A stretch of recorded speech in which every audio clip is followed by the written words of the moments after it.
prego, vi imploro, con umiltà e con fiducia, permettete a Cristo di parlare all'uomo.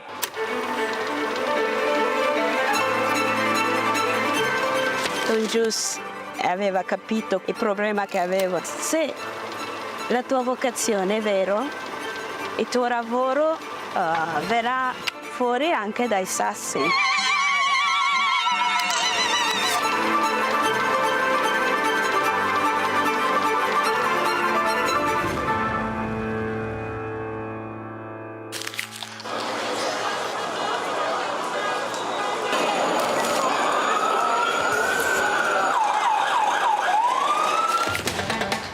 Di comunicare la fede agli altri, ma veramente insieme a loro riscoprire che cos'è la fede, che cos'è la fede per me. Portare Cristo agli altri, comunicarlo agli altri è l'unico modo che abbiamo per conoscerlo veramente.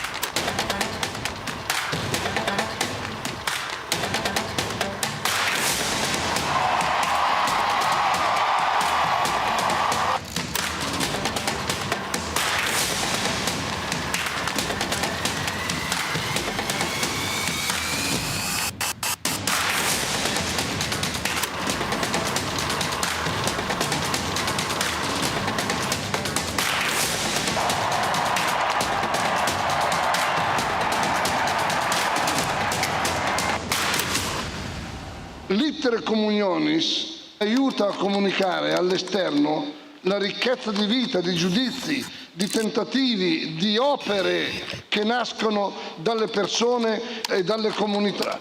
L'iter communionis è proprio la vita del movimento. Scrivete all'iter communionis le vostre esperienze, ci fate bene.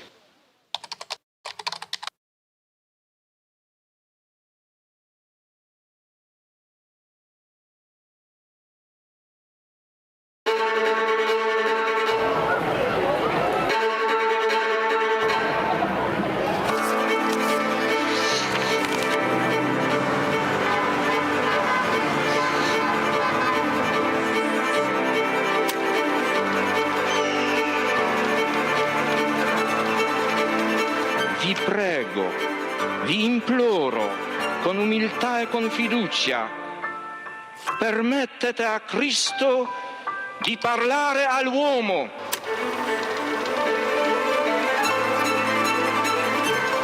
Don Gius aveva capito il problema che avevo. Se la tua vocazione è vero, il tuo lavoro verrà fuori anche dai sassi.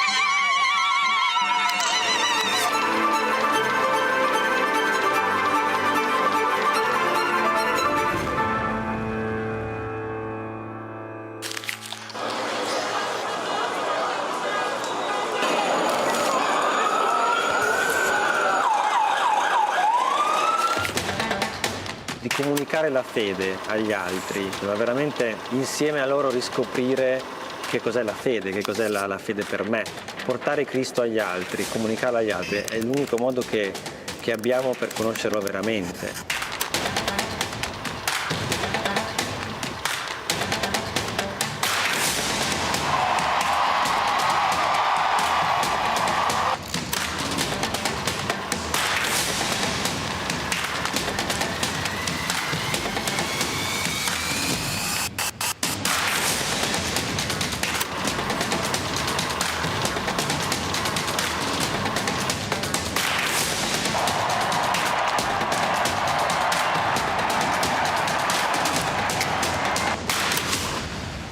L'iter communionis aiuta a comunicare all'esterno la ricchezza di vita, di giudizi, di tentativi, di opere che nascono dalle persone e dalle comunità.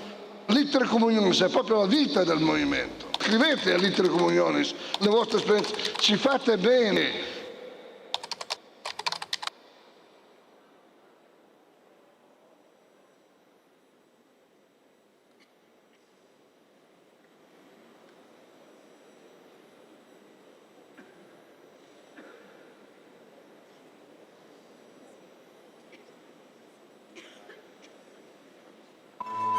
Questo è un luogo che genera dialogo, Qualcuno che si impegna, che si batte. che approfondisce la conoscenza e sostiene la fiducia. È un crocevia dove si incontra chi desidera il vero, il bello, il giusto e il bene. È una testimonianza di speranza nel cuore ferito del presente. E tutto questo esiste anche grazie a te.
Good afternoon and welcome to this session entitled The Courage to Forgive a Mother. So this meeting's edition, in the vacant places we will build with new bricks, tonight puts a new brick thanks to a great story. We are talking about mothers. We began listening to two mothers from the Holy Land, a Palestinian and an Israeli. This evening we have an American mother who is going to offer to us a great teaching and a great message. Welcome to Diane Foley, President and founder of the James Foley Legacy Foundation. Mother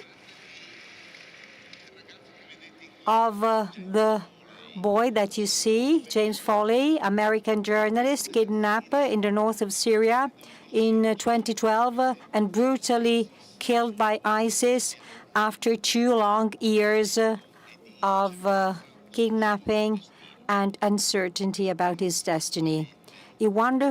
She wonderfully wrote a journal of these paths she went along, and a great friend of the meeting accompanied her in this journey, in this writing journey. Last year, he brought here an Israeli father and a Palestinian father, Rami and Bassam. I'm talking about Colum McCann, one of the greatest living writers.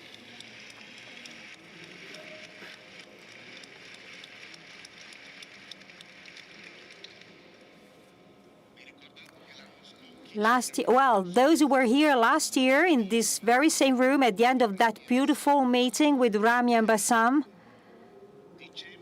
we said that on that very day, publisher Feltrinelli had published this book in Italian, Una Madre. So, American Mother is the book we're going to talk about this evening. I am Alessandro Banfi. I'm a simple journalist who tries to be curious and use this curiosity to delve into the things that are most meaningful when it comes to, our daily reality. So this book is about a mother. And first of all, we decided to read an extract that somehow will help you get an understanding of the story. So we want to tell you the story through extracts from the book. We need stories because stories can save the world. The faces of people can save the world, nothing else. Today, more than ever, this is the only thing that can save the world. And before listening to the first extract of this beautiful book that we have selected, before asking our guests the questions, I would like you, audience, to join me in an informal and somehow very, very warned commemoration of what happened yesterday in Gaza. 5 journalists who wanted simply to document what's happening and that work for the big world network have been murdered, have been killed in an Israeli bombing. And there was also a mother among them, and she left a little testament because those guys knew that every day they were putting their lives at risk, those journalists. So please, a sincere round of applause for those journalists, for those people who died yesterday in Gaza.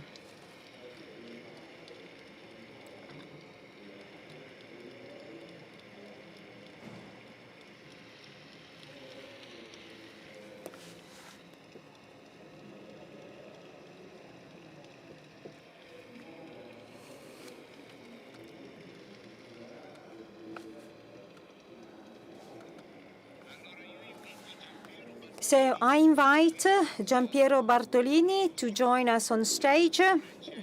He's an actor. He's going to help us get into this book. So I'll tell you a bit of what you're about to hear. It is an extract about the extraordinary dialogue that Diane had with the killer, the executioner of his son, Alexander Cote.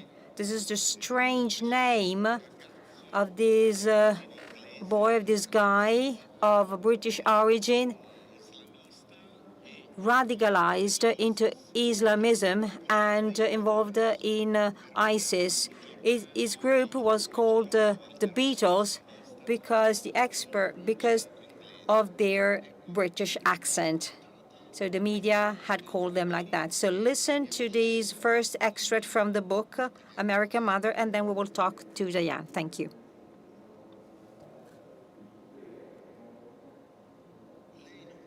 She will not cry.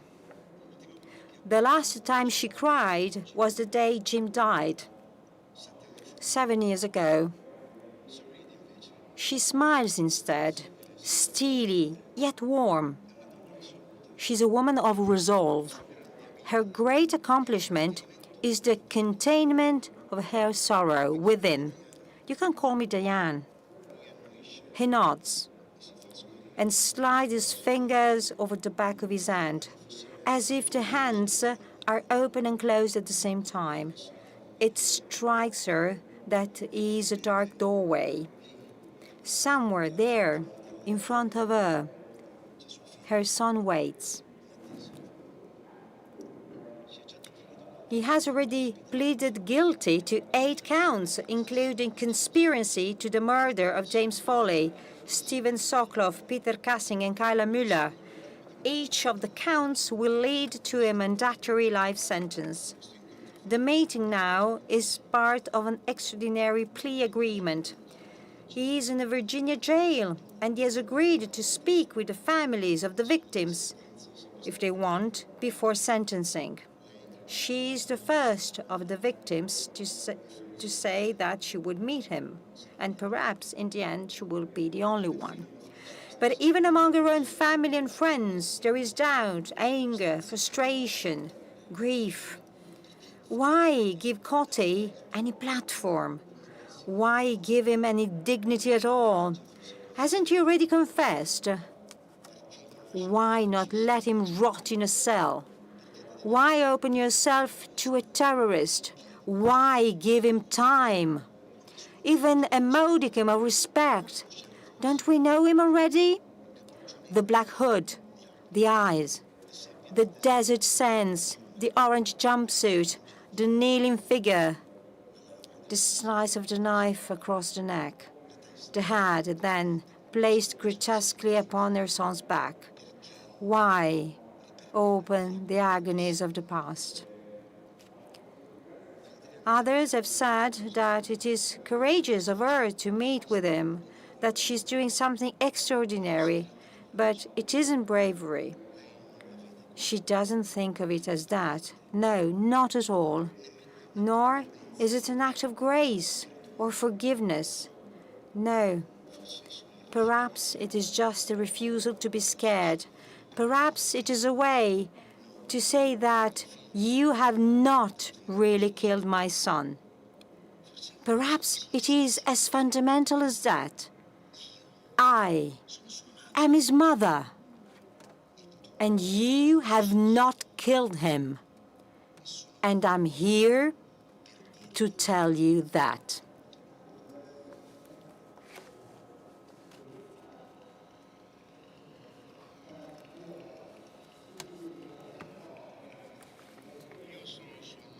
I am his mother,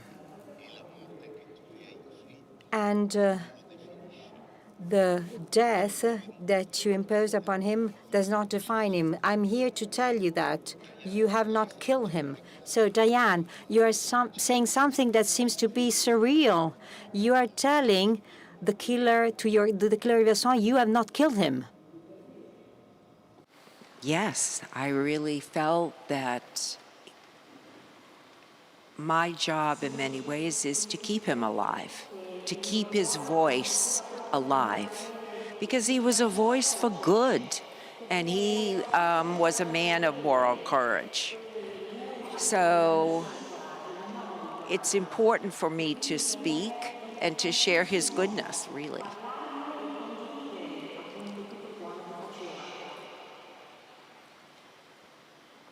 Perché insistere? Perché?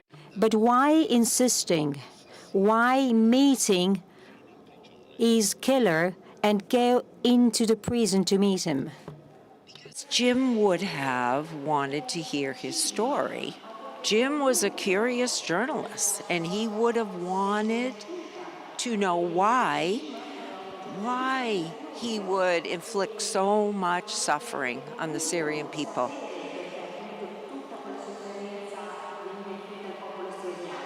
And I, as a mother, wanted him to know who Jim was. I really wanted him to see Jim as the beautiful person he was. Quando si uccide When you kill an abstract enemy, when you kill somebody because you see that person as an enemy, somehow you keep that figure into the abstraction level. So theoretically, that person remains as it was seen. You kill an American, you kill a soldier, you kill an enemy, you kill a policeman, you kill an uniform. You kill. So that person on the other side has been sentenced, but the murderer, the killer, is never able to see the real person behind that figure, behind that symbol, that mask that was put on that person's face. So maybe this is the very first thing that pushed you to meet Alexander Cote. Yes. I mean, I wanted Alexander to know who Jim was as a person, to recognize that he was a non-combatant who was in Syria to tell the stories of the suffering in Syria. He never carried a gun. Jim was a peacemaker, if anything. It was interesting. Alexander had seen the movie that Jim's friend made about, so he was curious also about who Jim was.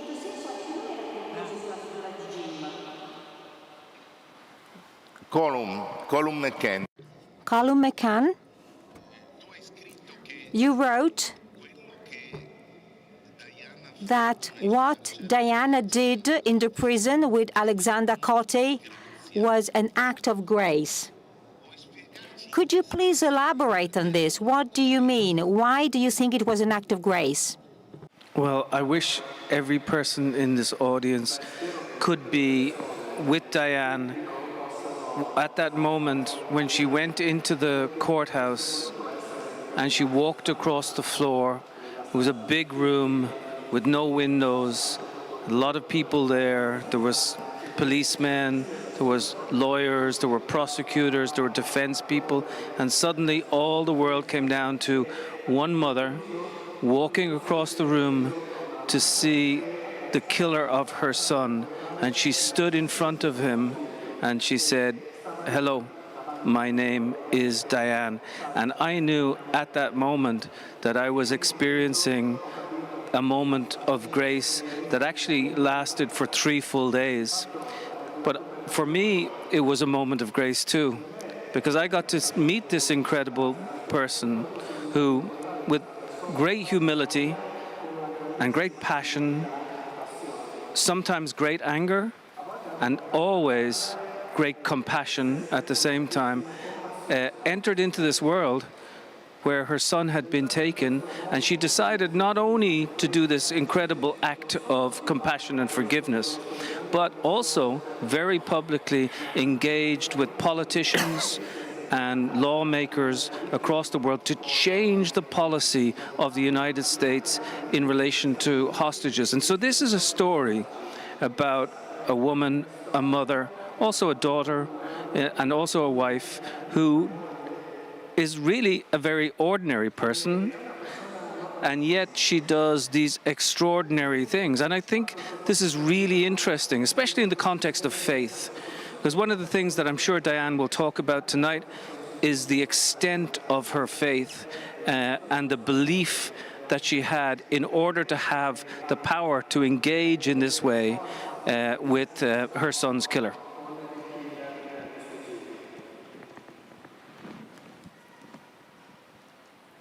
Grazie, Diane. Thank you, Diane, and thank you, Colum. So let's listen to the second extract. So Giampiero will keep helping us to get into a deeper level. So this extract we're about to hear is a reflection, and this is part of the description of maybe the hardest day, because after almost 2 years of waiting, well, in a pretty surreal way, and from a journalist who wanted to double-check one thing, you get the news of the death of James, and on that very same day, you have this reflection that we're about to hear. To lose a child is among the worst things that can happen to a parent. There's no specific word for it in the English language, nor in Spanish, or in French, or any other language, for all I know. What word could capture and convey such loss? We have orphans, and we have widows, and we have widowers, but we have no language for a parent who loses their own child, maybe because it seems almost impossible to imagine. It goes against the grain of life. We're all supposed to pass along before our children even begin to flourish. Otherwise, we have to go on living knowing that a part of us has disappeared unwillingly, unwittingly from the world. I'd always consider myself a person who tries to find goodness in the darker places, an optimist, a woman of faith. I do not want to give up my fervent hope for Jim to come home. But now, President Obama had confirmed my son's death on television. I sat in silence, with a current of anger surging through me. It was anger directed against the deranged ISIS fighters who had done this, of course, but also an anger towards our own US government, whom I'd felt had patronized and deceived us all by abandoning our citizens when they claimed to have not. We had still not received a phone call from any government official. And yet, here was our president on the television, announcing it to the world.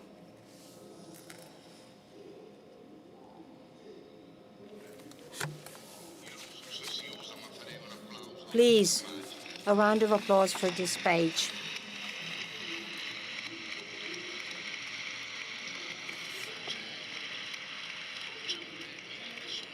There is no word in any language to express this suffering that is against the grain of life, to describe the suffering of a mother who loses her child. So the absence of James on that day becomes a terrible shock.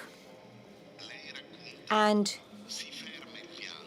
you tell that your tears seem to stop for a long time. You are almost, well, you are so shocked, and you get the worst news of all as a mother, and you feel that there is no real sympathy around you apart from your dear ones and your relatives, your loved ones.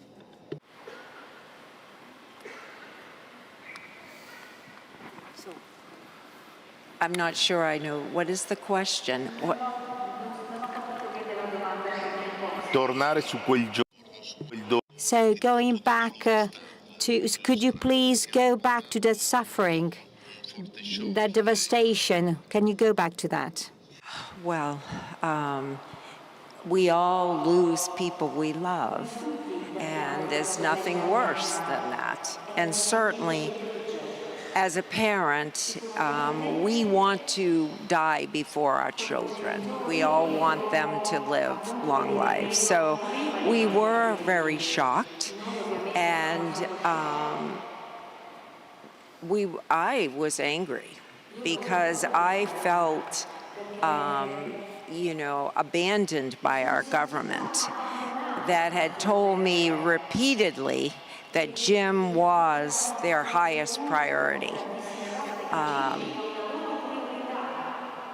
I had quit my job and begun trips to Washington for nearly 2 years, to remind that Jim was still held.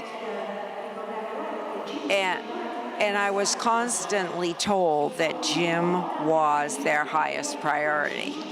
So when he was abandoned, and not just Jim, but the other 3 Americans and 3 British, all abandoned because the British and Americans chose not to speak to the terrorists, I was angry.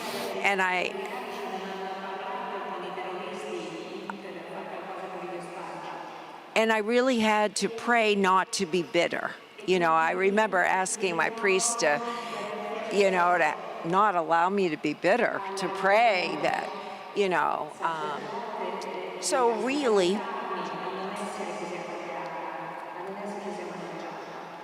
really with the help of good friends, Jim's good friends and family, and we had a lot of love. A lot of people surrounded us with love. We realized that Jim would want some good to come out of the tragedy. We knew we had to do something because Jim would have wanted that. And so that's how I found my energy to walk through the grief in many ways, is just we had to help other Americans who were abandoned like that.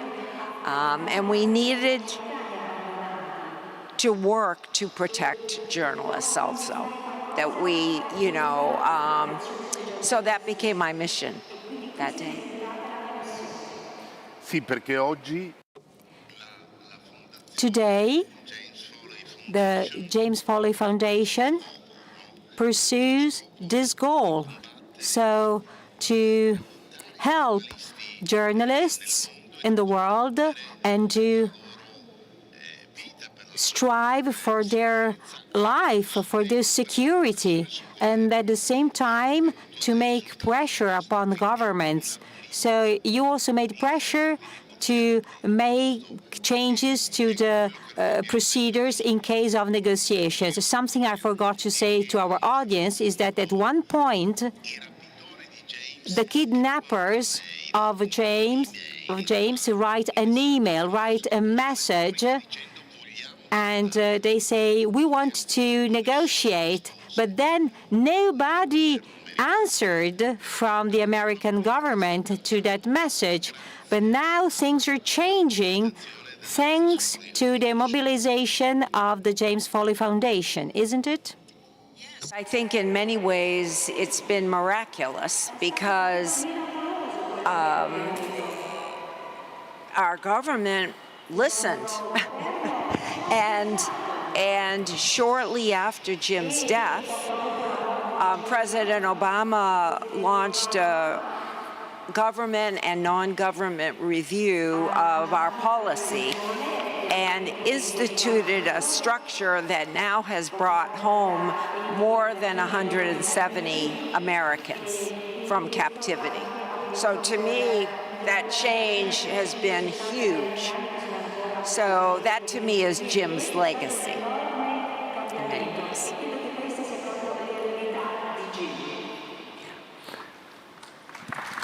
Grazie, è giusto, è giusto.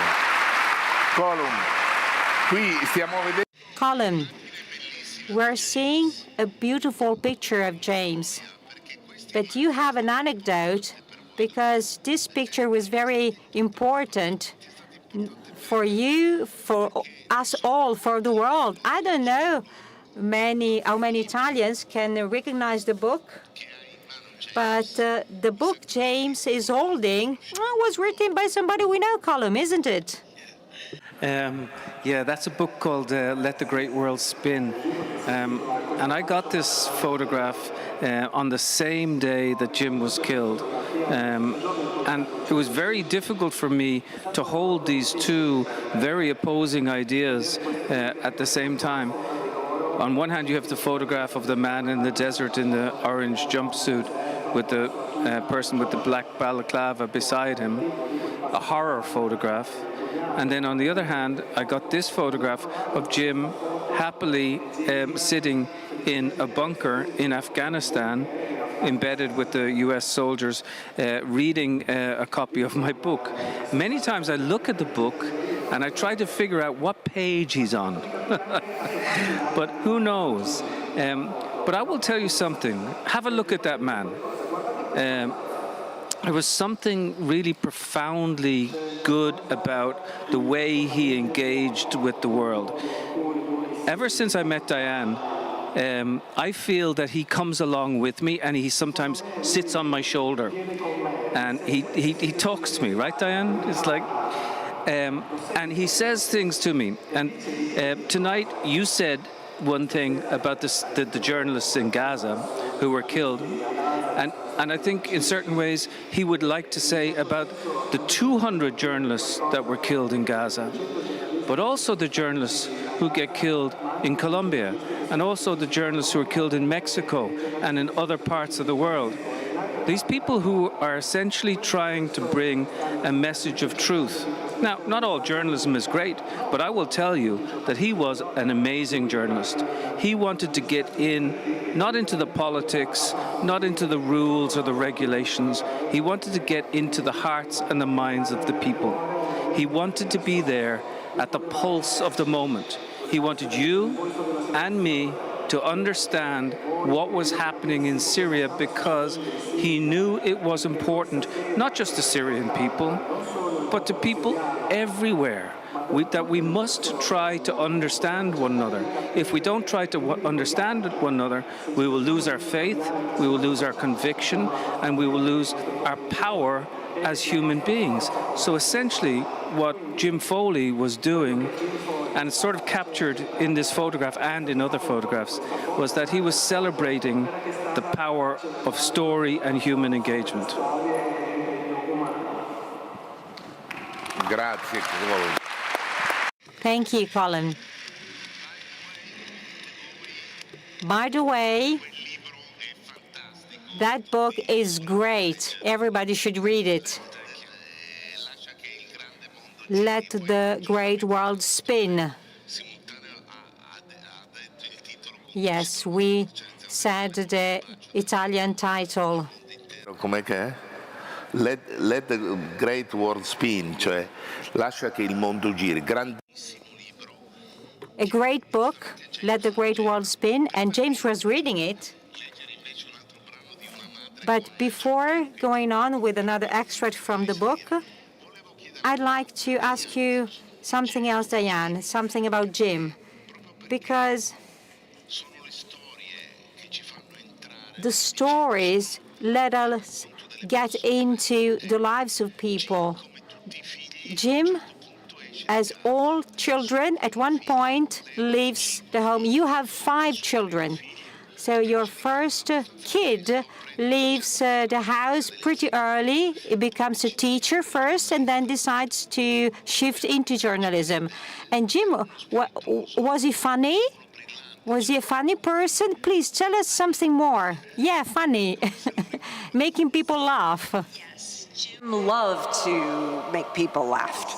He loved to laugh at himself, really. Jim was a lot of fun. He had many friends, all kinds of friends, different kinds of friends.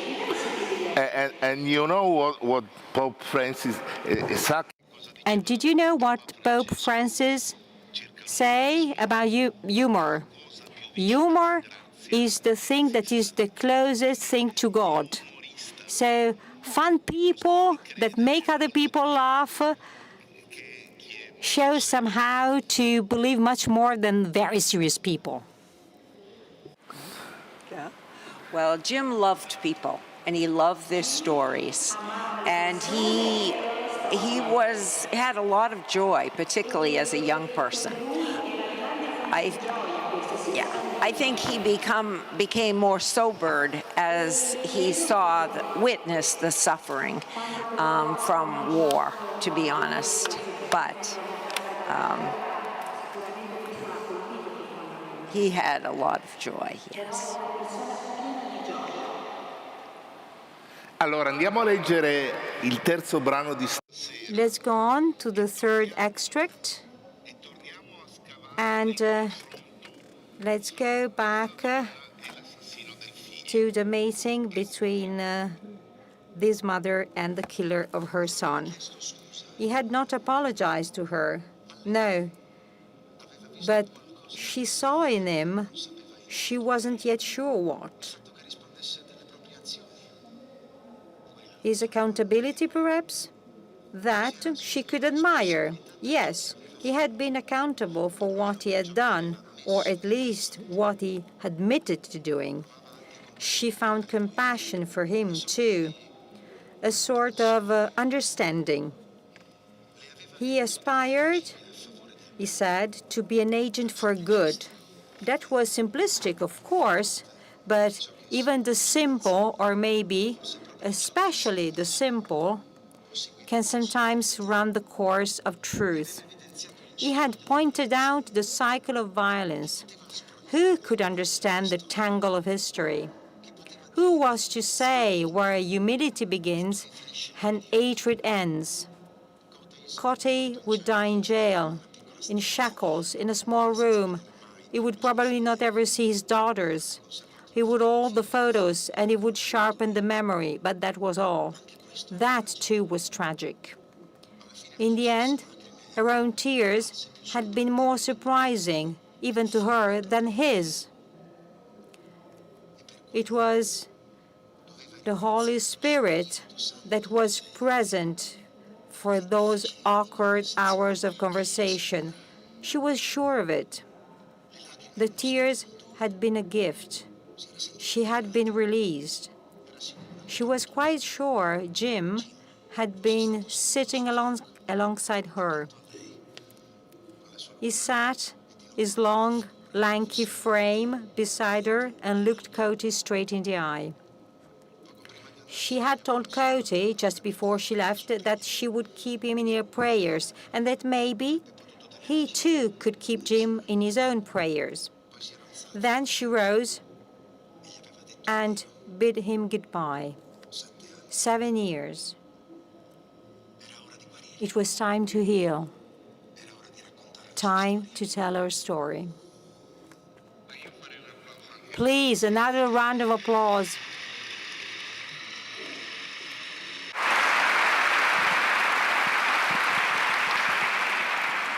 Io ho scelto. This book is wonderful. We should read out loud every page. It was not easy to make a selection, but what struck me of this extract is one thing, and Giampiero read it beautifully. In that room, in that prison, without windows, in that place that Colum described, there was the Holy Spirit, full stop. She was sure of it. Well, I think that even for people not knowing Christianity at all or far from it, I think this is extraordinary. Who can have this certainty that at one point it is something that comes from high that can come into our heart and move it? Could you please describe and tell again your faith, your certainty that on that very day the Holy Spirit was with you in that prison where this man is somehow overwhelmed by the violence of the state as a response to the horror that he perpetrated? Well, I knew the Holy Spirit was present because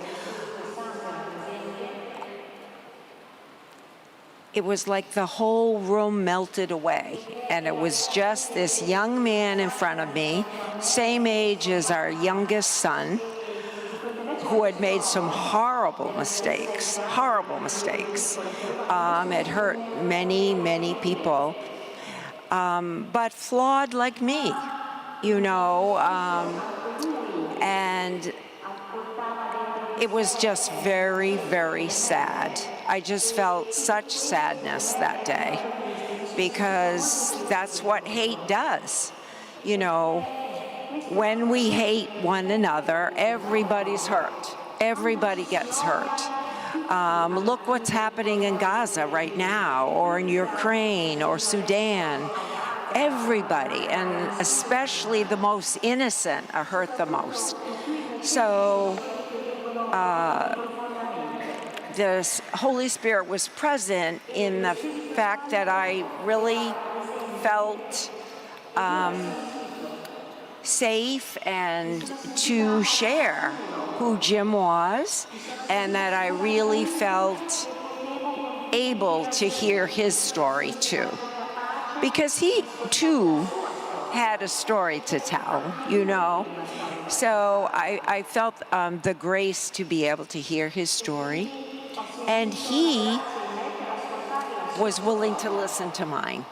And to me, that was an incredible grace.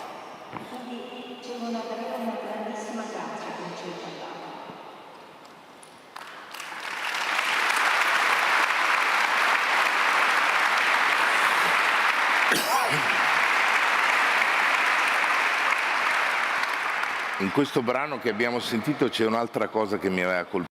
in this extract, there is something else that struck me a lot. This shift, this very subtle shift that is described when it is written, I start to look at him with compassion, so as if there was some sort of understanding. As Diane, you just said, he had a story to tell too. And this is a climax of this very difficult dialogue. So Alexander had a story to tell too, because we have to tell the audience that Alexander does not repent immediately and is not saying that he got it all wrong. And, well, sometimes the wall of ideology, seems to have cracks, but the wall is still there. But still, you are there with your compassion, and you seem to get over that wall. And compassion is the key word used by Colum on his website. Colum is very generous. He has an NGO. Well, these two guests are the heads of two great NGOs.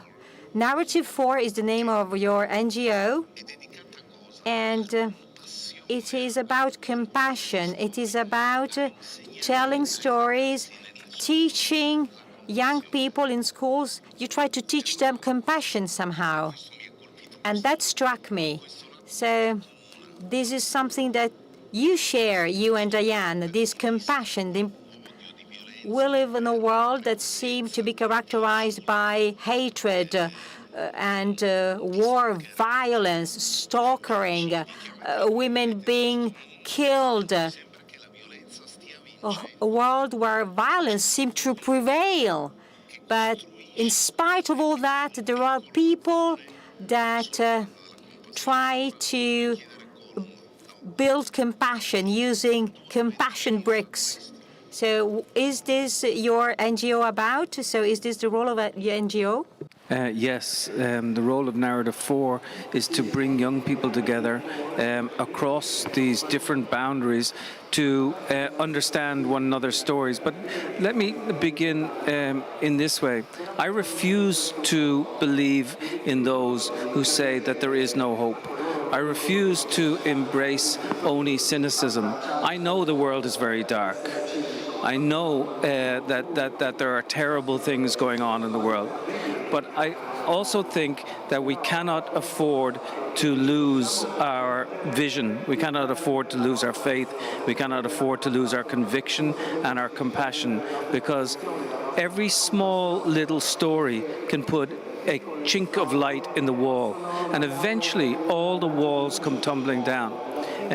This is, part and parcel of, when you look at all the darkness, there has to be a way to sing about the darkness and hope that the darkness will be removed.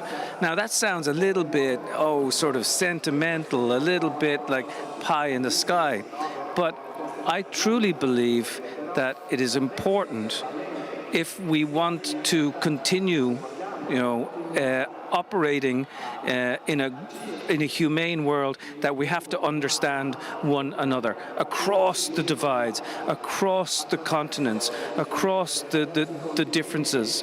And I think the way we do so is storytelling.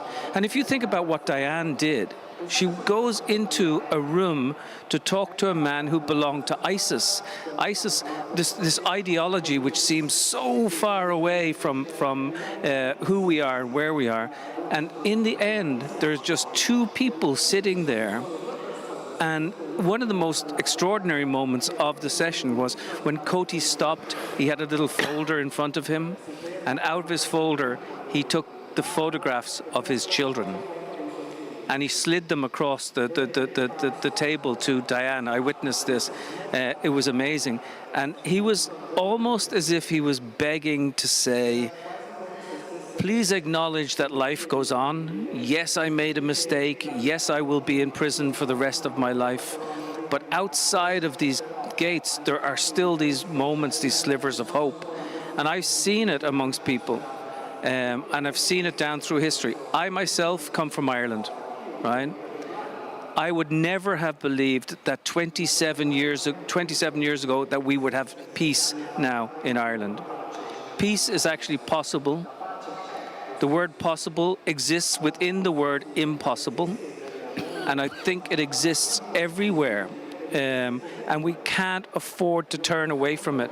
And on that note, I think it's amazing that there are this many people here in Rimini this evening.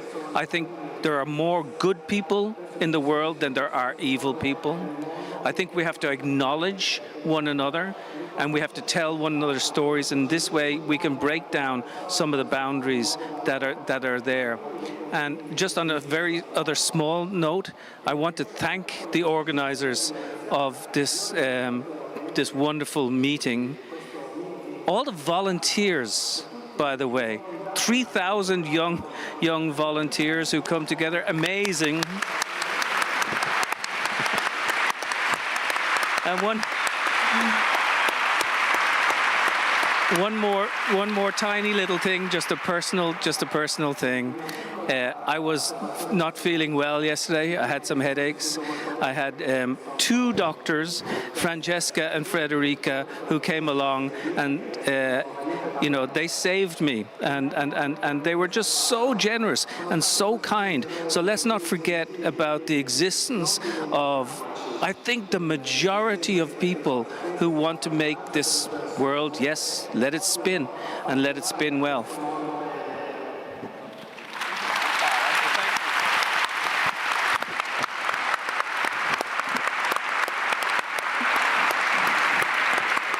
Sì, doppio grazie a Colum. Well, thank you to you, Colum, that yesterday didn't feel very well, and you have become such a friend of the meeting to be here. Thank you so much. Diane, you say that the James Foley Foundation, Educate to Peace, is aimed at educating to peace. Continuing with the story that Colum said about Narrative 4, what does your foundation do to educate to peace concretely? Well, initially, Jim was a teacher. So when we first started the foundation, we wanted to do everything. But then we realized we had to narrow the scope in the beginning to helping our government recognize its moral duty to take care of its citizens who are taken captive abroad and to promote journalist safety. But more recently, in the last 5 years, more and more teachers on their own have taken the film about Jim and the book, American Mother, and have been using it to inspire students to use their gifts for good,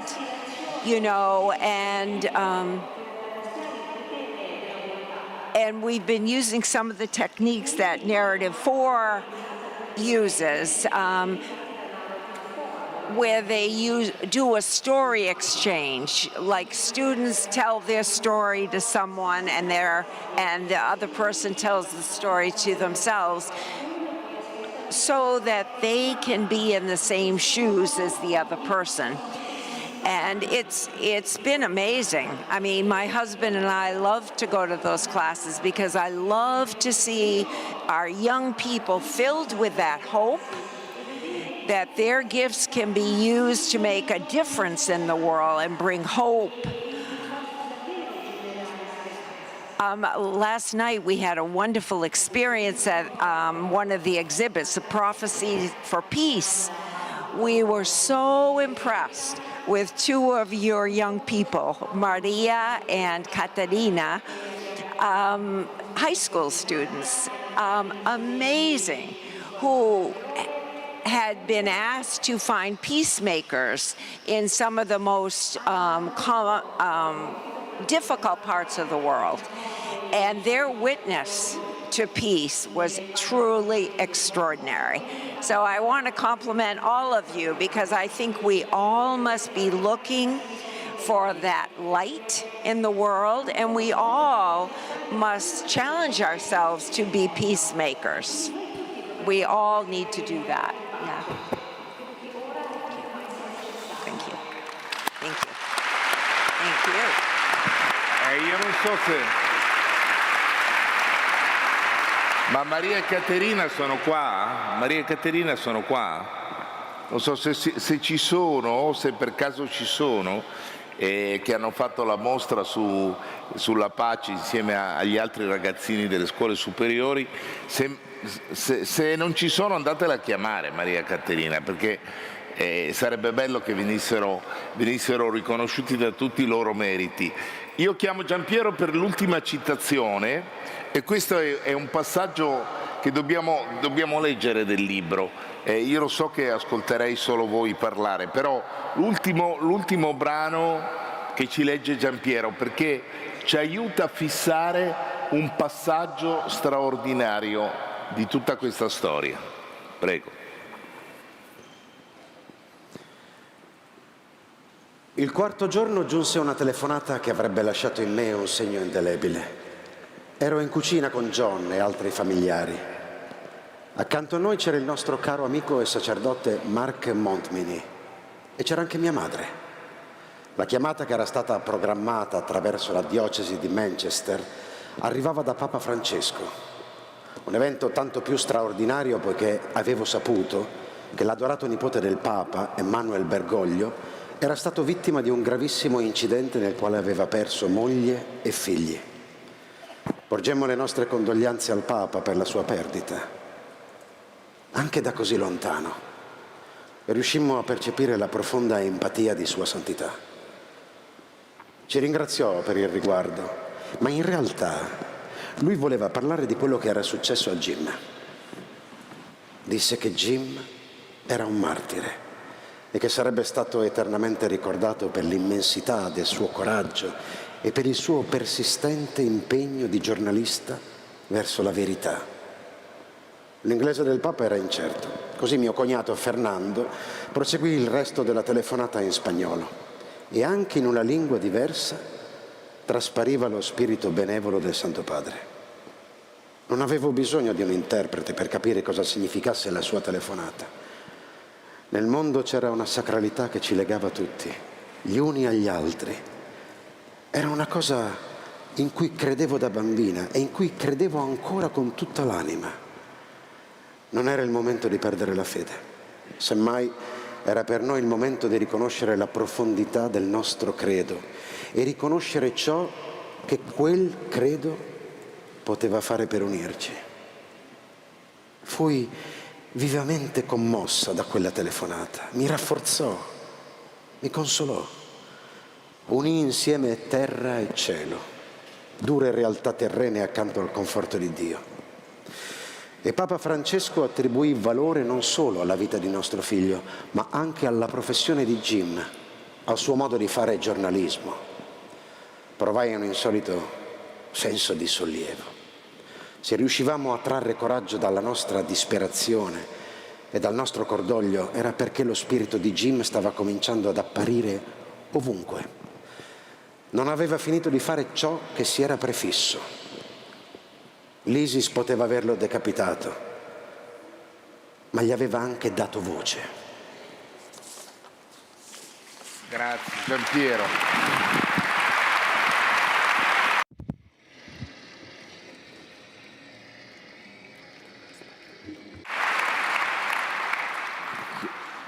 Che riflessione le ha suscitato? The Pope called you, and of course the call was before Obama's call and any other state authority, but especially the Pope told you that your son was a martyr. Martyr means testimony. What do you think it meant with that sentence? What was the testimony of your son? What can we take home of the testimony of your son? Well, Jim, I have to smile because Jim was not perfect. None of us are. Jim was full of love. He was a very kind, compassionate young man. But as he grew older, he became more challenged. He challenged himself. He aspired to be a man of moral courage. He wanted to dare to do the right thing in the world. And I think the more suffering he saw in the world, the more convinced he was that he had to try to give voice to the suffering of the many people he encountered in Syria, Libya, Afghanistan, Iraq. So he became very committed to his craft. But he was not perfect. He knew he wasn't. But the good thing about that is I think all of us have the potential to use our gifts for good. You know, we can be ordinary people like myself, but we can, with God's grace, do good in the world, make a difference, use our gifts for good. So that to me was the gift, that Pope Francis recognized the goodness, Jim's goodness, that he was bringing his gift to the world.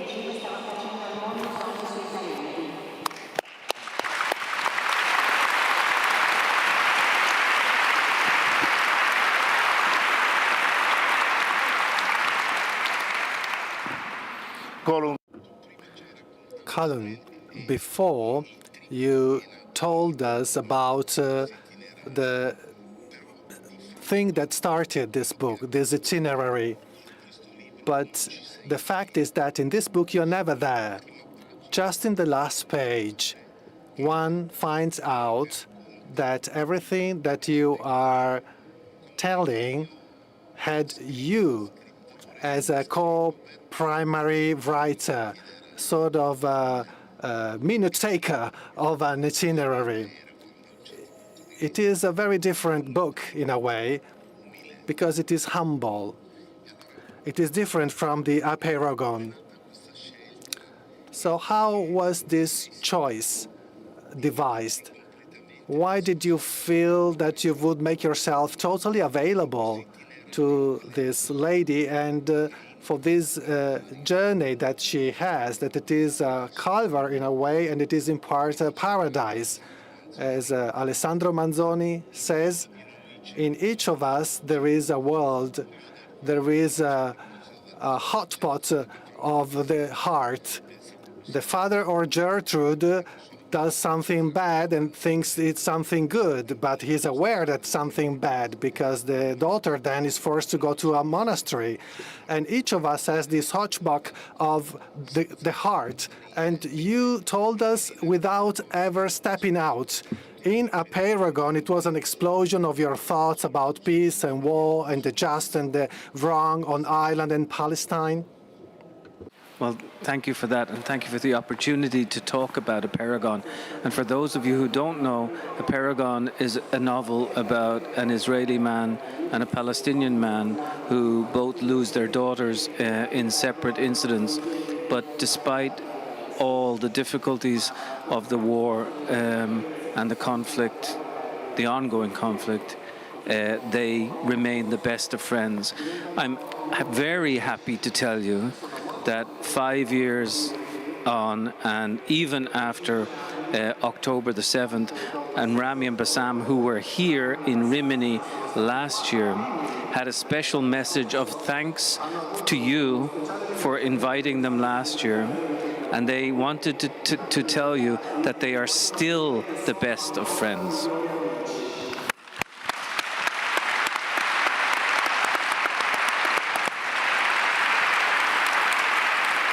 And To me, this is an amazing thing. This is the triumph of good over evil, the triumph of good over simplicity, over governmental stupidity, over corporate greed. The fact that two people can agree that they can look at each other and find their souls in one another. As for the process of writing about them, I think every book finds its form. I knew the minute I walked into that big room with Diane and she stood in front of her son's killer that I immediately knew the box that this story would fit into. Samuel Beckett says it is the job of the artist now to find a form that accommodates the mess. So for me, I had to find a form for Diane's story.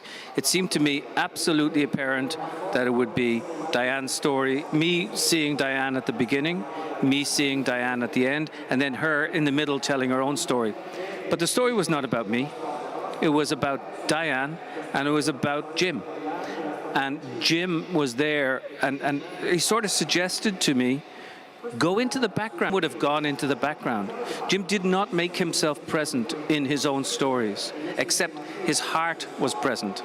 And I knew that if I could capture that my own heart would be present on the pages of the book. So I was gone from the book, had to disappear.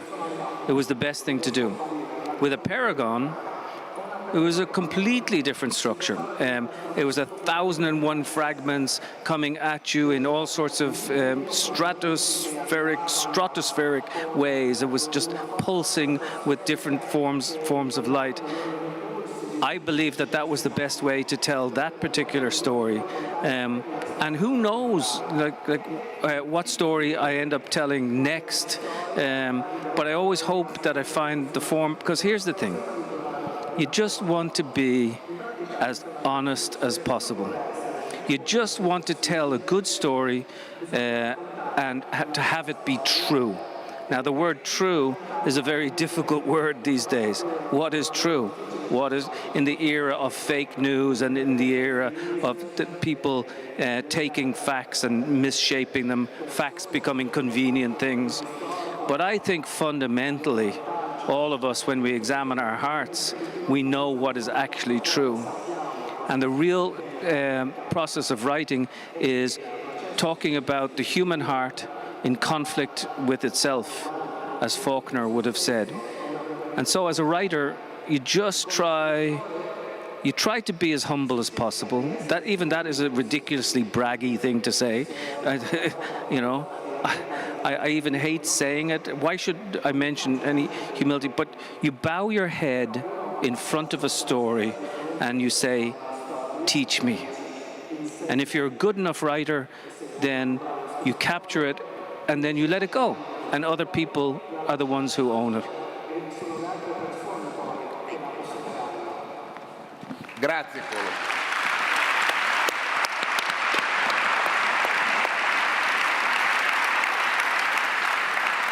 E questa storia ha incredibile. And this story has incredibly inspired an artist that wanted to give a great gift to James, and to each and every one of us. Listen to what the great Sting sings.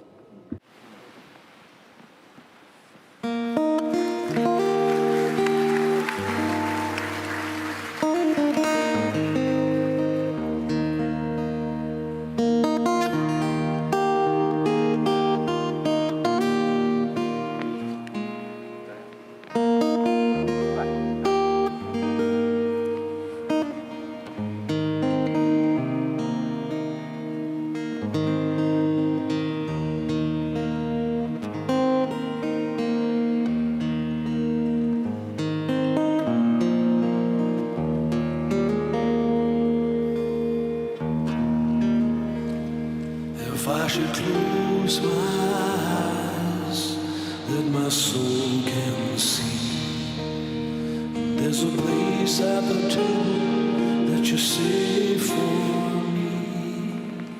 So many thousand miles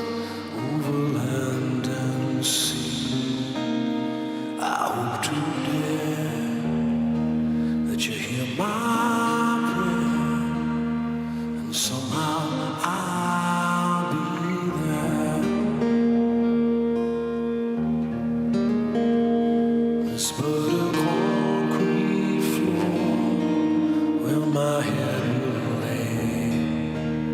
Though the walls of this prison are as crude as clay, but there's a shaft of light where I count my days.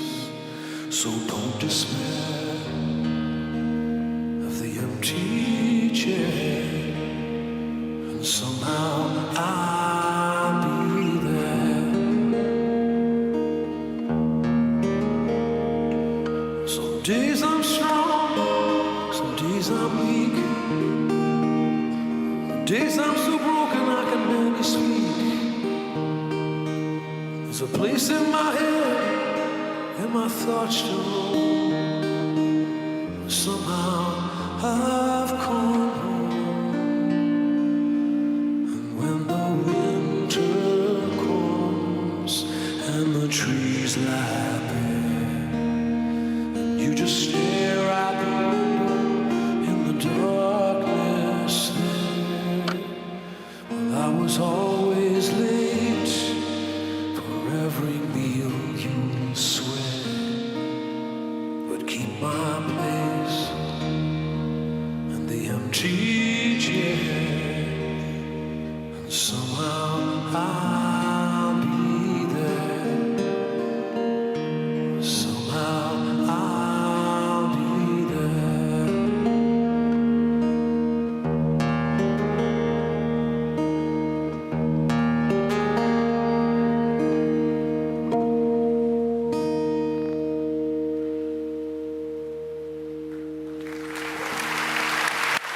Merci beaucoup tout le monde.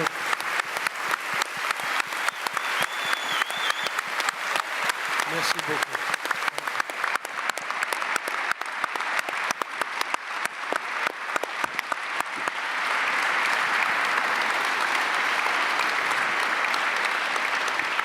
Oltre a essere... Vai. Can I just say that I got a message from Sting today, and he's in Tuscany, and he was sorry that he couldn't make it to Rimini, but he wanted to say hello to Diane. And he also said that there are too many empty chairs in the world, especially these days. So he wrote that song with his partner, and the idea of the empty chair was the person who's gone from us. And, you know, he was thinking, I'm sure, of the journalists in Gaza and the journalists all over the world.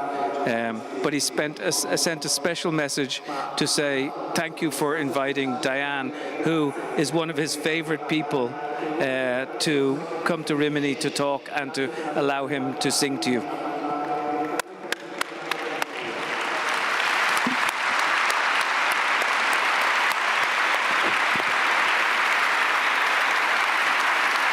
Ma io devo aggiungere...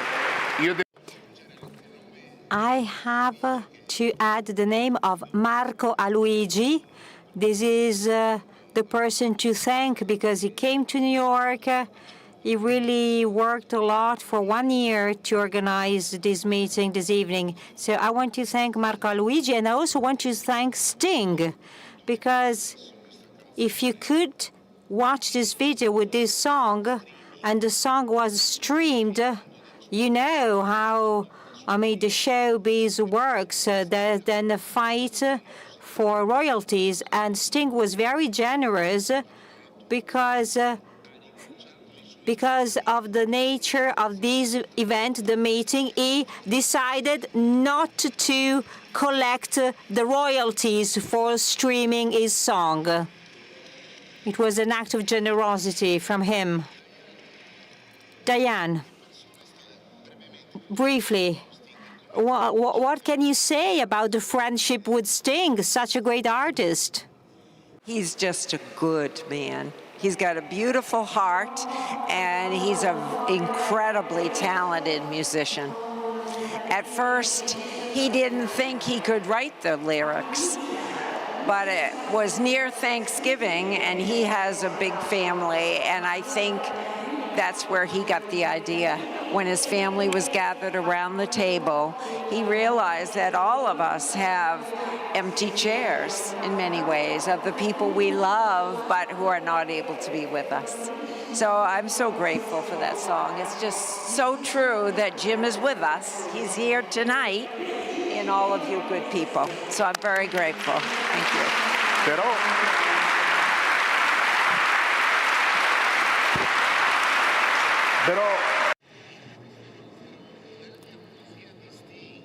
But the wonderful lyrics by Sting that are like a poem are like a sort of hope and a way towards resurrection.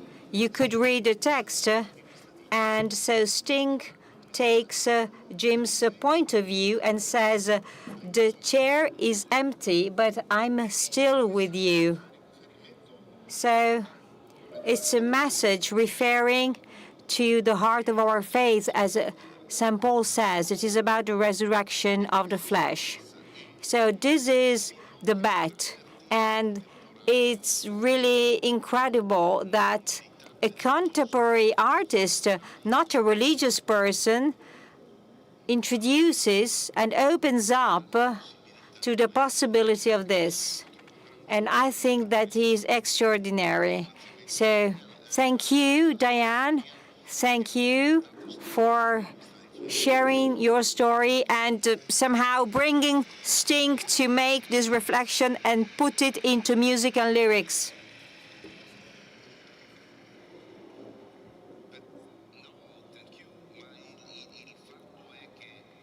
The fact is that we need such stories.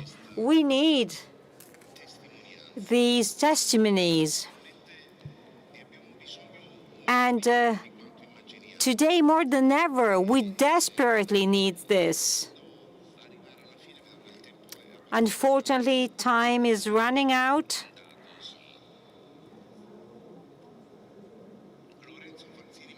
Lorenzo Fazzini from Vatican Editions, who together with me set up the wonderful exhibition on the martyrs of Algeria, and Diane liked it very much.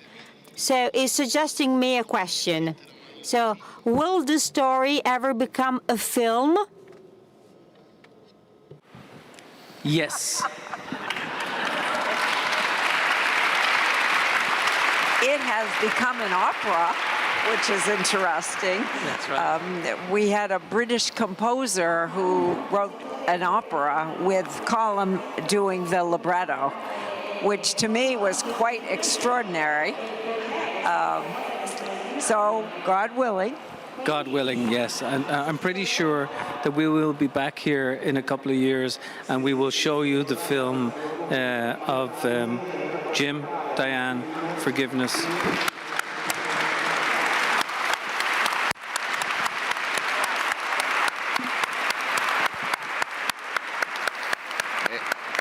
And that, quella volta va aspettata.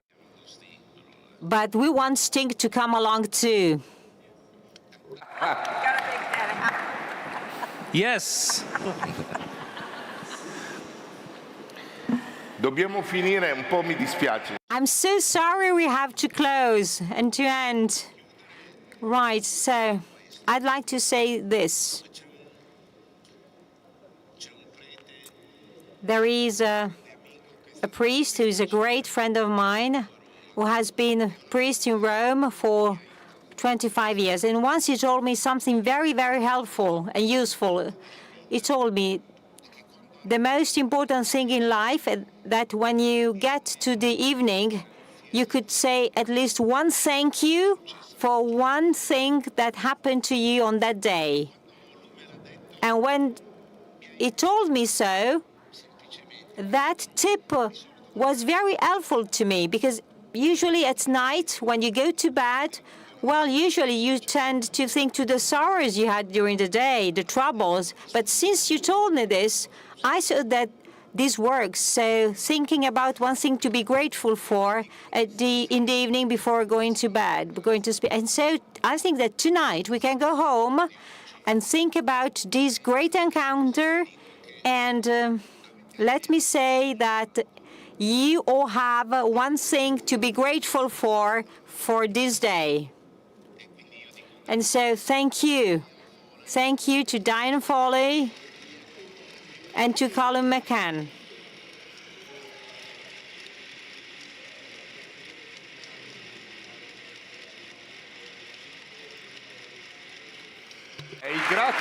Grazie, maestro. And we should thank also James. We know that he is with us, and sooner or later we're going to see the film about this story.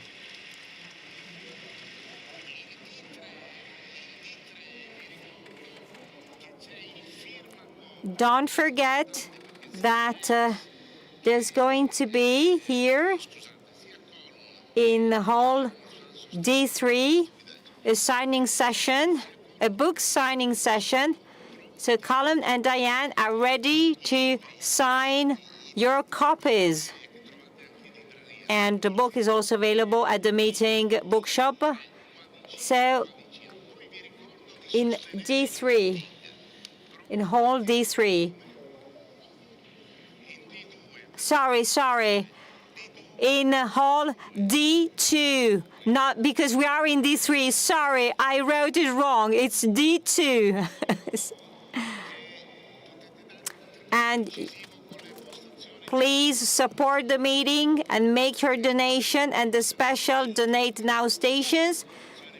We have the Meeting Foundation, and you can donate either here at the meeting or to the foundation, and you can also have a tax break. So enjoy the rest of the meeting, and thank you all for coming.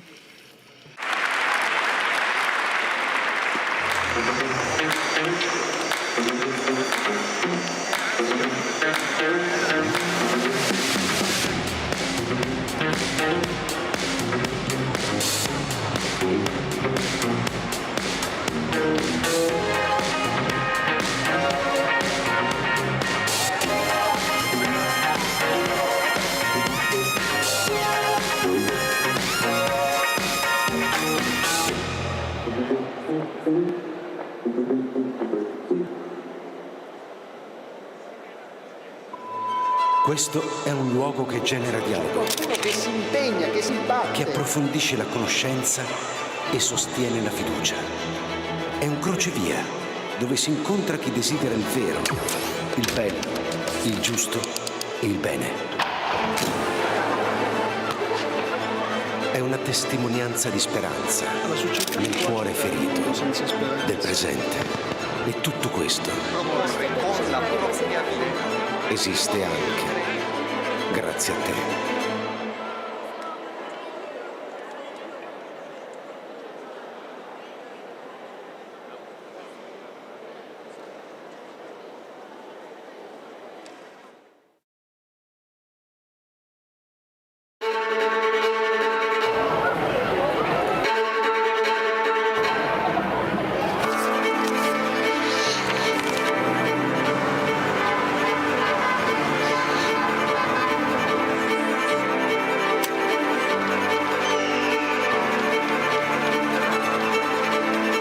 Vi prego, vi imploro, con umiltà e con fiducia, permettete a Cristo di parlare all'uomo.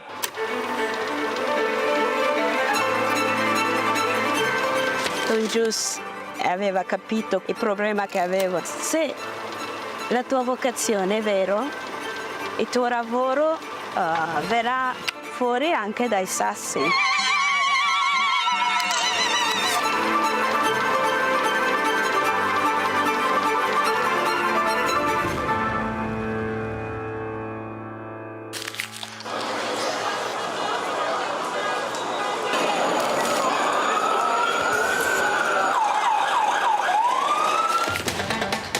Di comunicare la fede agli altri, ma veramente insieme a loro riscoprire che cos'è la fede, che cos'è la fede per me. Portare Cristo agli altri, comunicarlo agli altri è l'unico modo che abbiamo per conoscerlo veramente.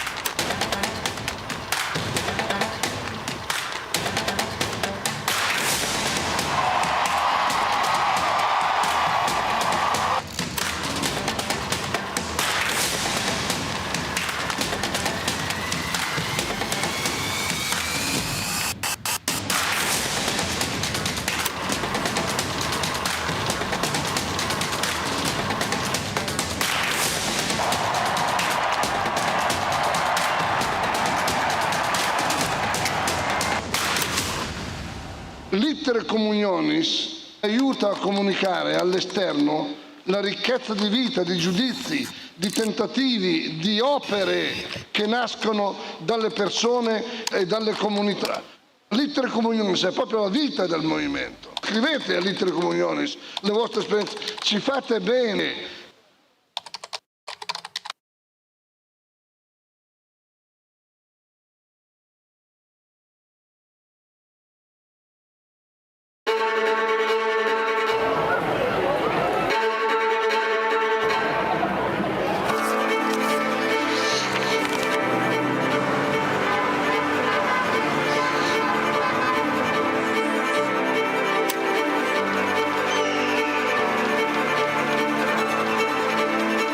Vi prego, vi imploro, con umiltà e con fiducia, permettete a Cristo di parlare all'uomo.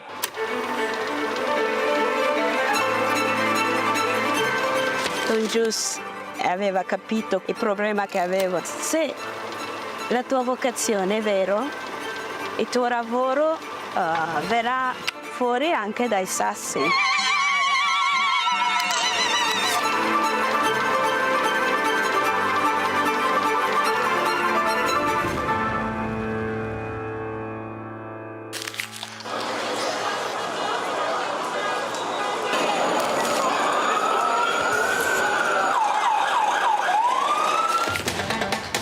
Di comunicare la fede agli altri, ma veramente insieme a loro riscoprire che cos'è la fede, che cos'è la fede per me.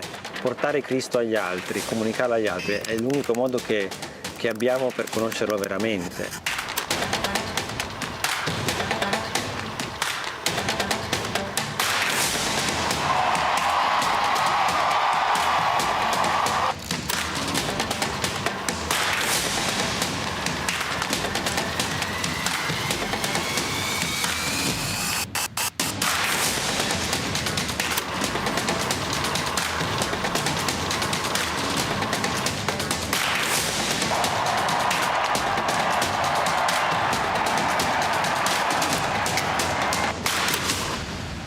L'Itere Communionis aiuta a comunicare all'esterno la ricchezza di vita, di giudizi, di tentativi, di opere che nascono dalle persone e dalle comunità.